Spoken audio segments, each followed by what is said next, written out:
Arwa Damon joining us right now. She's in Istanbul today. It's this whole idea from the civilian or humanitarian point of view of, get out of the way because something might happen, but where do you go? And at this point, it doesn't seem like there's literally anywhere that's safe in Gaza.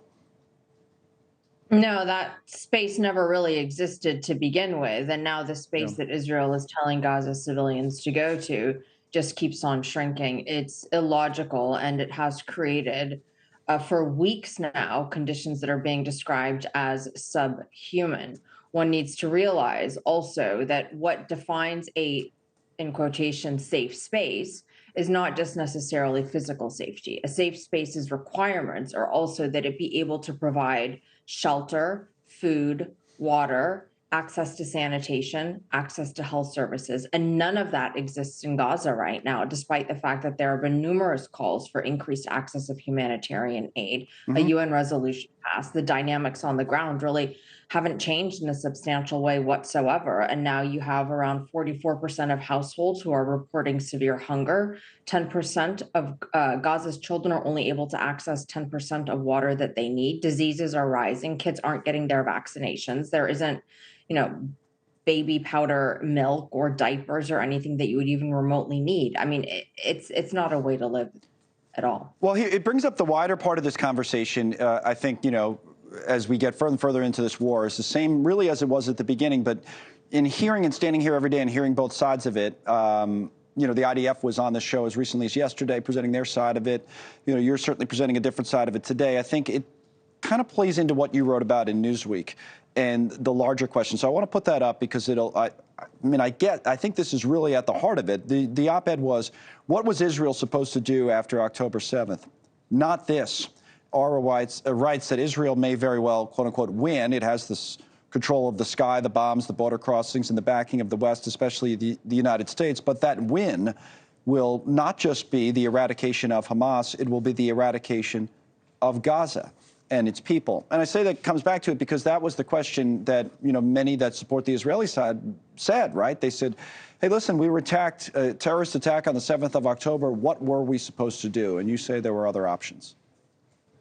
There were other options. There do still remain other options. Look, yes, is this a very challenging battlefield? Absolutely. Is it one that any modern nation has any sort of experience in dealing with? No, because this is not comparable to what the Iraqis on the ground were facing when it came to ISIS and Mosul. But at the same time, there are ways to be able to, first of all, coordinate with humanitarian organizations to ensure that real shelters are actually identified, to ensure that real safe zones are established, to ensure that there are no fighting perimeters that are set up around hospitals, for example, to ensure that there are pre-identified secure routes so that humanitarian access can reach those populations who are in need. There are ways to carry out war without it being this destructive and this indiscriminate when it comes to the suffering of the civilian population. And none of the actions that Israel could have taken to prevent and mitigate against civilian suffering have actually been taken at this stage. You can go after an enemy without completely and totally eradicating the civilian population where that enemy exists. You can carry out precise strikes. The reporting from the U.S. intelligence itself is that more than half of the bombs that Israel have been dropping have not been these smart bombs. They have not been these pinpoint strikes. If you look at the size of the craters, that in and of describes itself. There most definitely was a different way to go about all of this. The so-called dumb bombs, the opposite of what you're talking about, have been used, they say, or the research or the analysis, I should say, says is being used more and more in Gaza. So, you talked about the humanitarian aid organizations. Let me ask you about that as well, because that's another thing the Israelis, when they come on, you've probably seen this, they've been taking some shots at some of these groups. UNRWA, which is the UN's group that does a lot of the aid work in Gaza, and we might have one of their representatives on, I believe, tomorrow.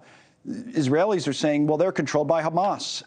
You've worked in this area, you've worked in this region. Is there any validity to that type of an argument, or what do you say to that?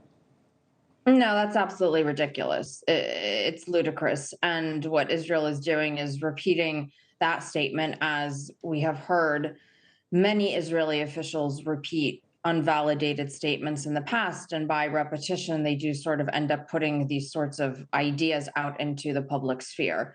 And Israel has been using very, very weak examples to try to justify their point. One of the examples that they've used was that, WHO bags and boxes were found in a tunnel. Look, Gaza is awash with boxes and bags that are used to distribute humanitarian aid. Is it plausible that one of those boxes or one of those bags ended up in the hands of Hamas? Absolutely. Does this mean that UNRWA is actually controlled by Hamas? Right. I mean, absolutely not. It's beyond the scope of logic, really. Okay, Arwa, thank you as always, Arwa Damon. Thanks so much for watching. Just go to joinnn.com to find News Nation on your television provider. And don't forget to click the red subscribe button below to get more of News Nation's fact-driven, unbiased coverage.